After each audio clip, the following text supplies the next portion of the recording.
Eu lembrei aqui agora de um caso de dois amigos, o cara estava na pindaíba, sem dinheiro, sem nada. O outro disse assim, ó, eu estou com dinheiro aqui que eu não vou precisar por uns 2 anos. Tome, sem juros, sem nada. Você me paga quando você puder. O outro venceu, saiu da situação que estava. Em vez de 2 anos, já tinham passado mais de 4. E o outro falou assim, ó, fulano, já que já está tudo bem, você podia pagar meu dinheiro? Ele disse, que dinheiro? O dinheiro que eu lhe emprestei. Eu lhe pedi alguma coisa? Você deu porque quis. Não vem para cá me cobrar, não. Ó, na boa. Uma situação dessa, com uma pessoa que você confia profundamente, que pode inclusive ser uma referência espiritual para você, sair com uma dessa. Mas eu fico pensando no tamanho do buraco que a pessoa cai, para tentar se equilibrar depois. Problema seu, eu não lhe pedi, você me deu porque quis.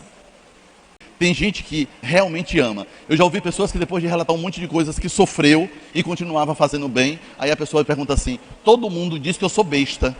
Você diz o quê? Eu disse, para mim você ama. De verdade. Porque se não amasse por tudo que já foi feito, já era para você dizer, ó, tchau. Agora, lhe digo também, faça o bem, mas não seja ingênuo. Ingênuo como? Eu disse, vou dar 2 exemplos bem fáceis. Está precisando de dinheiro, você quer dar, dê. Agora, não caia nessa de emprestar cheque ou de dar o seu cartão de crédito. Porque o limite pode ser além do que você possa. Se a outra pessoa não corresponde nunca, você não precisa não ajudar, ajude. Agora, não perca, né, a mão, não perca a medida. Tá? Quando amamos uma pessoa, mesmo que ela morra, não a esquecemos. E aí isso é bem legal. A gente vive isso com os nossos entes queridos.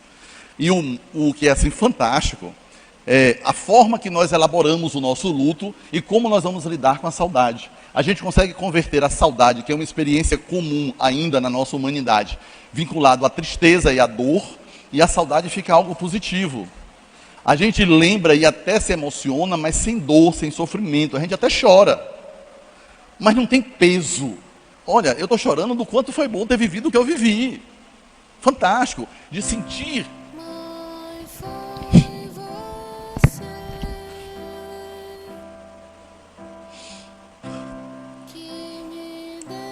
De sentir a presença de alguém, como agora, e que me deu um sorriso. Eu já disse para a mãe não fazer isso, mas ela insiste. Eu disse, mãe, fazendo as palestras, não faça isso, porque me pega, mas não tem jeito, ela nunca me obedeceu.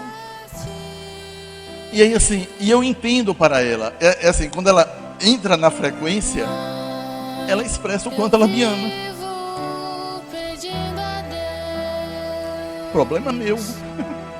Se ainda eu não converto essa emoção, no que eu estou tentando aqui, em palavras, aí a emoção transborda. Este é um problema meu. Mas assim,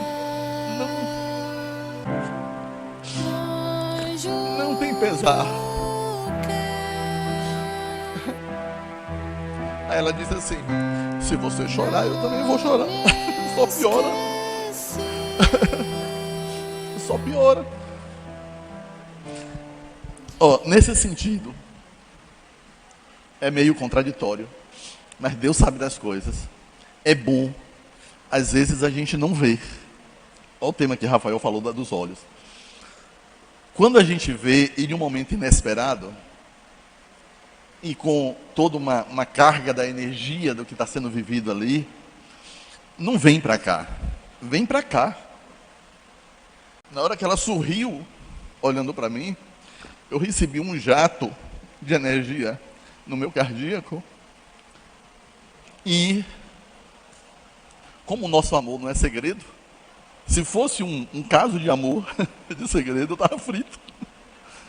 Porque ia me entregar na primeira situação.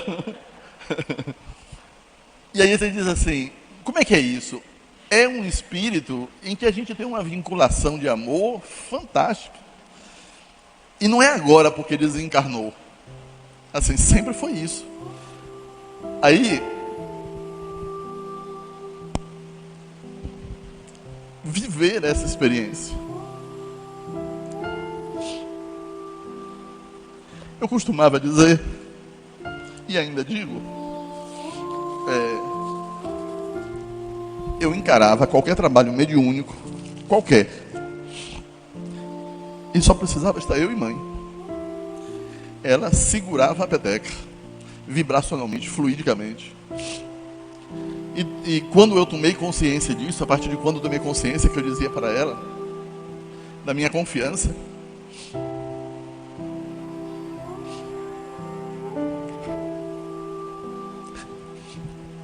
ela dizia assim: meu filho, não podia ser diferente, eu lhe amo. Quando amamos uma pessoa, mesmo que ela morra, não a esquecemos.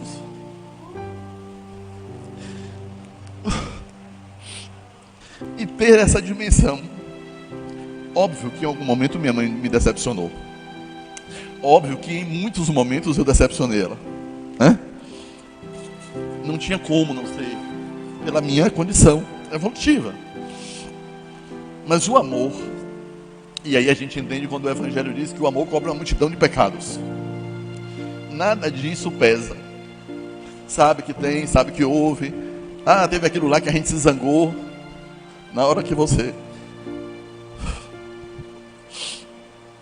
passa a régua, não fica.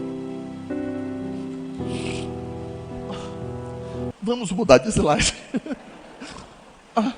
Quem é médium psicofônico, né, ostensivo, vive exatamente isso. Mesmo que não tenha consciência, mas vive isso.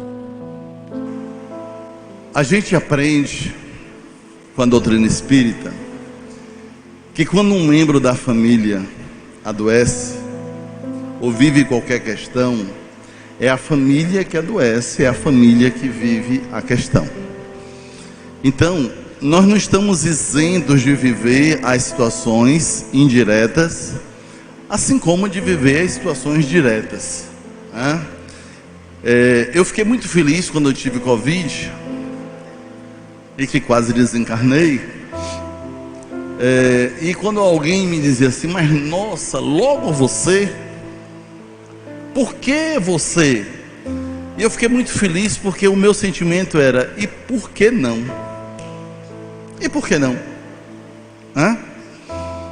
Nós estamos na Terra, em um planeta de provas e expiações, transitando para uma regeneração, e todos nós temos as nossas necessidades, todos nós temos os nossos compromissos, todos nós temos a nossa oportunidade de reaprendizagem, de reeducação, de reconduzir as nossas vidas de forma melhor.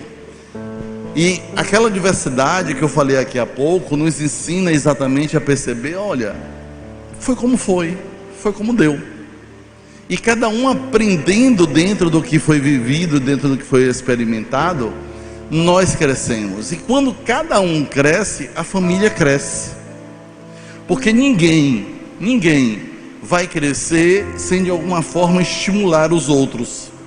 Da mesma forma que ninguém vai afundar sem também puxar os outros.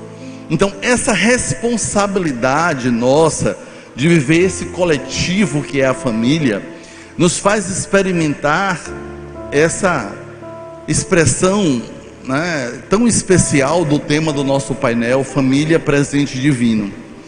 Exatamente para, né, encerrarmos a nossa parte, na inspiração da nossa querida Maria Dolores, ela nos diz assim: família é lugar especial que deve existir no nosso coração, para que a família de dentro se manifeste fora, e para que a família de fora venha a residir bem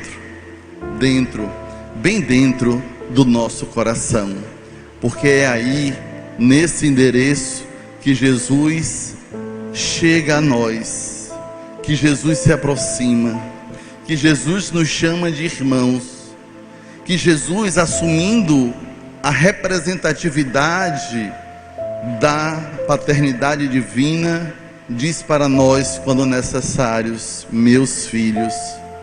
É Jesus que nos ensina que somos Deus, e o próprio Jesus nos diz que a família é esse lugar especial em que podemos fazer brilhar mais a nossa luz. É o lugar em que nós podemos experimentar o amor incondicional. É o lugar em que devemos aprender a mais nos amar. Portanto, seguindo Jesus, nosso irmão maior, nós podemos dizer uns para com os outros: meu irmão, minha irmã, meu pai, minha mãe, meus filhos queridos. Que bom que, Rede Vivos, podemos viver a experiência no aqui e agora, de que, sem dúvida, e para além de todas as dúvidas que possam existir, a família é um presente divino para nós, filhos do grande Pai. Que Jesus nos abençoe sempre.